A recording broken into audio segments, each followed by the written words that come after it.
అందరికీ నమస్కారం. ఈరోజు నేను చెప్పబోయే విషయం మొన్న 26వ తారీఖు శాసనమండలిలో లడ్డు కల్తీ విషయంలో ఒక డిస్కషన్ పెట్టారు. దురదృష్టం కొద్దీ వైసీపీ వాళ్ళు సభని సజావుగా జరగనివ్వకుండా డిస్కషన్ అర్ధంతరంగా ఆపేయడం జరిగింది. ఇప్పుడు మళ్ళీ అక్కడ మాట్లాడటానికి నాకు అవకాశం లేదు. కానీ ఒక మంచి విషయాన్ని ప్రజల్లోకి తీసుకెళ్లాల్సిన బాధ్యత నాకు ఉందని చెప్పి ఈరోజు మీ ముందుకు వచ్చి ఆ రోజు నేను మాట్లాడదాం అనుకున్న విషయాన్ని మీ ముందు పెట్టాల్సిన బాధ్యత నాకుంది. శాసనమండలి అధ్యక్షుల వారిని సంబోధిస్తూ అధ్యక్ష అంటూ ఈ మాటలను మాట్లాడాల్సింది కుదరలేదు. అది మీతో షేర్ చేసుకోవాలని అనిపించి ఈరోజు ఈ వీడియో చేస్తున్నాను. ఈ వీడియో చేయటంలో ఎవరిని హర్ట్ చేయాలని కానీ ఎవరిని బాధ పెట్టడం కానీ నా ఉద్దేశం లేదు.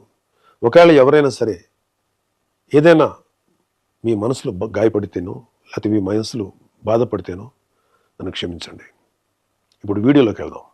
లడ్డు కల్తీ జరిగిందా? నెయ్యి కల్తీ జరిగిందా? దర్శనం టికెట్ ద్వారా డబ్బులు దోచుకున్నారా? ఇంకా ఇతర మార్గాల ద్వారా ఆ దేవదేవుడి సొమ్ములు అపహరించారా? ఇవేవి మాట్లాడటానికి నేను రాలేదు. జరగకూడని అపచారం జరిగిపోయింది. అది హిందూ ప్రజల గుండెల్లోకి వెళ్ళిపోయింది. దాని గురించి కూడా మాట్లాడటానికి నేను రాలేదు. కర్మ గురించి కొన్ని మాటలు మాట్లాడాలనిపించింది. భారతదేశం కర్మభూమి. ఈ కర్మభూమిలో అనేక రకాల మతాలు, కులాలు, జాతులుగా ఏర్పడి ఉన్నప్పటికీ అంతిమంగా అందరూ భారత సంతతి, హిందువుల సంతతి. మనమంతా హిందూ మత మూలాల నుంచి వచ్చిన వారమే.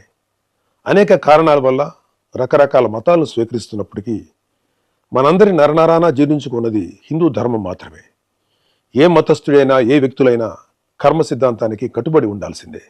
For every action there is an equal and opposite reaction అని న్యూటన్స్ లా చెప్పినట్టు కర్మ సిద్ధాంతం ఆధ్యాత్మిక భావన మాత్రమే కాదు, ఇది సైన్స్ కూడా. ఏ గింజ నాటితే ఆ పండే కోస్తాం. విత్తనాలు వృక్షాలుగా ఎదుగుతాయి అనేది సైన్స్ అయితే కర్మ కూడా సైన్సే. కాదు అందులో దైవత్వం దాగి ఉంది అంటే కర్మ కూడా దైవత్వమే. కర్మ సిద్ధాంతానికి విశ్వవ్యాప్తంగా అనేక మంది ఏదో ఒక విధమైన డెఫినేషన్ ఇచ్చిన వారే.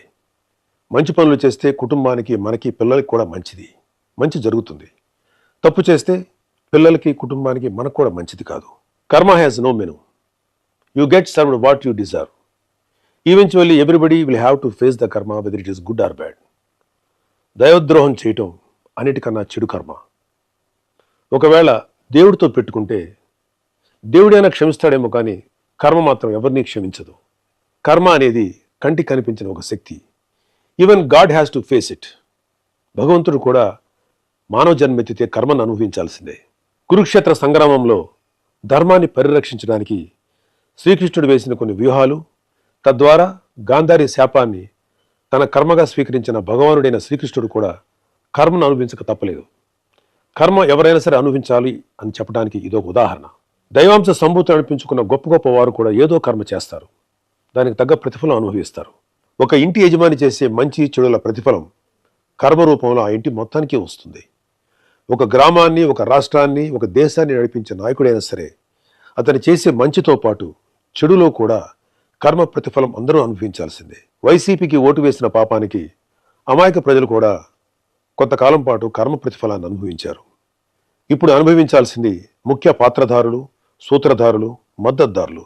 కోట్లాది మంది భక్తులు వాళ్ళ కష్టాల నుండి, బాధల నుండి, వారి తప్పుల నుండి విముక్తి పొందడానికి తమ కష్టార్జితాన్ని ముడుపుల రూపంలో, మొక్కుల రూపంలో చెల్లించుకుంటారు. అలా చెల్లించుకున్న కానుకలకి వాళ్ళ కర్మతాలకు శక్తి ముడిపడి ఉంటుంది. దేవుడి దగ్గరికి వెళ్ళాక ఆ కానుకల్లో ఉన్న మంచైనా చెడైనా ఆ దేవదేవుడి తీసుకోగలడు. దేవుడే దానిని ప్రక్షాళన చేయగలడు. భగవంతుని ప్రక్షాళనతో, పూజలతో పవిత్రీకరించబడిన ఆ డబ్బును తిరిగి ప్రజల కోసం, ధర్మ పరిరక్షణ కోసం వినియోగిస్తారు. వెంకటేశ్వర స్వామి డబ్బును కల్తీ లడ్డు రూపంలో, కల్తీ నెయ్యి రూపంలో, టికెట్ రూపంలో, ఏ రూపంలో తిన్నా ఆ కర్మను తీసుకోవాల్సిందే. దాని ఫలితాన్ని అనుభవించాల్సిందే. ఆ దేవదేవుడు రాగద్వేషాలకు అతీతంగా ఉంటాడు. కానీ కర్మకు అవేమీ ఉండవు. తిరిగి ఇస్తుంది, తప్పకుండా ఇచ్చేస్తుంది. Because it is science. మీరెన్ని వాదనలు చేసినా, ఎంత పెద్దవారైనా చేసిన చెడు కర్మ మిమ్మల్ని వదిలిపెట్టదు. ఒకవేళ కూటమి ప్రభుత్వం కూడా మిమ్మల్ని క్షమించవచ్చేమో. ఆఖరికి దేవదేవుడైన ఆ శ్రీ వెంకటేశ్వర స్వామి కూడా మిమ్మల్ని క్షమించవచ్చేమో. కర్మ మాత్రం మిమ్మల్ని క్షమించదు. అనుభవించి తీరాల్సిందే. ఎవరు ఆగం అవ్వాలని, ఎవరు నాశనం అవ్వాలని మాత్రం మేము కోరుకోం. కానీ కర్మ ఎవరిని వదలదని మాత్రం సూటిగా చెప్తున్నాం. కర్మ క్యాన్సర్ కన్నా భయంకరమైనది. క్యాన్సర్కి చికిత్స ఉందేమో, కానీ కర్మకు చికిత్స లేదు. క్షమించమని ఆ స్వామివారిని కోరుకోవడం ఒక్కటే మీరు చేసే పాపానికి ప్రాయశ్చిత్తం. ఇప్పటికైనా చేసిన తప్పుకు క్షమాపణలతో పాప ప్రాయశ్చిత్తం చేసుకోవాలని లడ్డు కల్తీ స్కామ్ భాగస్వాములకు, పాత్రధారులకు, సూత్రధారులకు, మద్దతుదారులకు సూచిస్తున్నాం. మీరు చేసిన పాపాలు మీ కుటుంబ సభ్యులకు అంటుకోకుండా మీ వరకే పరిమితం అవ్వాలని ప్రార్థిస్తున్నా. మీ కర్మకు మిమ్మల్ని వదిలేస్తున్నాం. చివరిగా ఒక మాట చెప్పి ముగిస్తాను. ధర్మరాజు చేసిన రాజసూ యాగంలో శ్రీకృష్ణుడికి అగ్రతాంబూలం ఇవ్వటానికి నిశ్చయించబడింది. కృష్ణుడికి అగ్రతాంబూలం ఇవ్వటానికి ఇష్టం లేని శిశుపాలు లాంటి దుర్మార్గుడు, పాపాత్ముడు అనేక పాపాలు చేశాడు. అనేకమైన మాటలు అగ్రతాంబూలం తీసుకుంటున్న శ్రీకృష్ణుడి మీద సంధించాడు. చాలా చెడ్డగా మాట్లాడాడు. శ్రీకృష్ణ భగవానుడు వెంటనే కోపించుకోలేదు, ఆవేశపడలేదు. కానీ అతనికి కొంత అవకాశం ఇచ్చాడు. ఆయన ఎదురుగా ఉన్న పళ్ళెంలో వక్కలున్నాయి. అతను మాట్లాడే ప్రతి చెడు మాటకి, ప్రతి చెడు చేతకి ఒక్కొక్క ఒక్క చొప్పున లెక్క పెడుతూ ఉన్నాడు. 100 వక్కలు లెక్కెట్టాక శ్రీకృష్ణ భగవానుడి చేతిలో ఉన్నటువంటి సుదర్శన చక్రం ఆ శిశుపాలుడి కంఠాన్ని ఖండిస్తుంది. ఈ సీన్ని శ్రీకృష్ణ పాండవీయం అనే చిత్రంలో దివంగత నందమూరి తారక రామారావు గారు, మాజీ ముఖ్యమంత్రి, మహానుభావుడు శ్రీకృష్ణుడు పాత్ర వేసినప్పుడు మన కళ్ళకు కట్టినట్లు చూపించారు.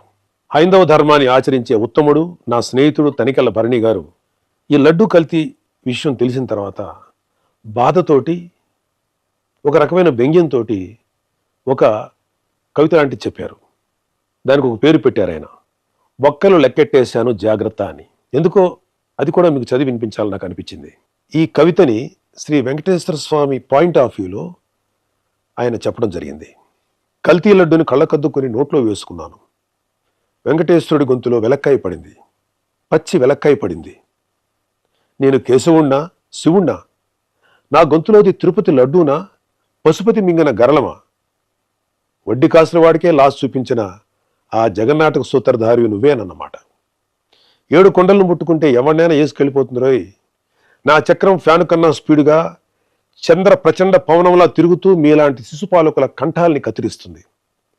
100 తప్పులు చేసేశారు, ఇక క్షమించే ప్రసక్తి లేదు. ఒక్కలు లెక్కెట్టేశాను, వస్తున్నా కబడ్దార్. గోవిందా గోవిందా.